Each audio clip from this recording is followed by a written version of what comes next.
Guys আজকে আমি নদীর পাড়ে এবং ওকে দেখছি প্রায় নদীর মধ্যে নেমে যাচ্ছে প্রায়। কি রে ভাই, তুই কি নদীর মধ্যে নেমে যাবি নাকি?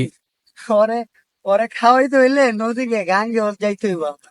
কারণ মানে কি খাওয়াইতে চাস, মানে যার জন্য আরে নদীর মধ্যে বেটা, মানে এই খালি ঝোপঝাড়ে নেমে আটা- যেতেছিস? খালি আটার বিস্কিট বিট এটি খাওয়াইলে হয়? তাহলে? আমি যে ন্যাচারাল, যে ও যদি ন্যাচারাল পরিবেশে থাকতো, হ্যাঁ।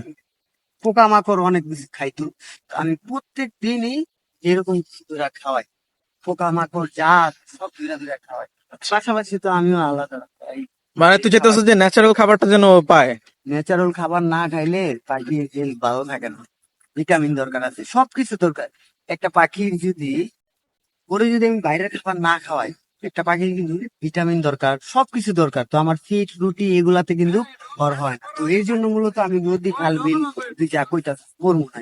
তো এটা আসলে ব্যাপার না, আমি ঘুরতে আই, এর পাশাপাশি ওই আয়ার পর আমার সাথে ওর একটু দূরে মুড়ে খাওয়াই। যাক, এই জিনিসটা ভালো, শুনে ভালো লাগলো যে তুই শুধুমাত্র নাইলে তো মামা ওই আমার হোম লগে ফুডের থাকবো না। মধ্যে দেখ, খেয়ে ওই থাক- আমি তো হ্যাঁ, ওরে ভালোবাসি দেখি তো আমার লগে থাক, আর তো আর থাকবো না। অবশ্যই। পুরাইতে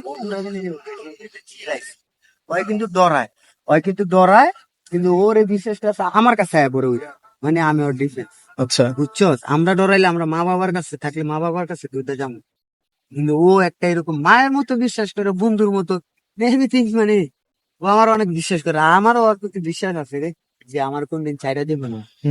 বুঝতে মানে পারছি। এমন একটা, আমি তো গাছ করি নাই বেটা, নামতে নামতে বহু দূরে নেমে গেছি। হ্যাঁ, দেখলাম তো অনেক দূর পর্যন্ত নেমে গেছিস।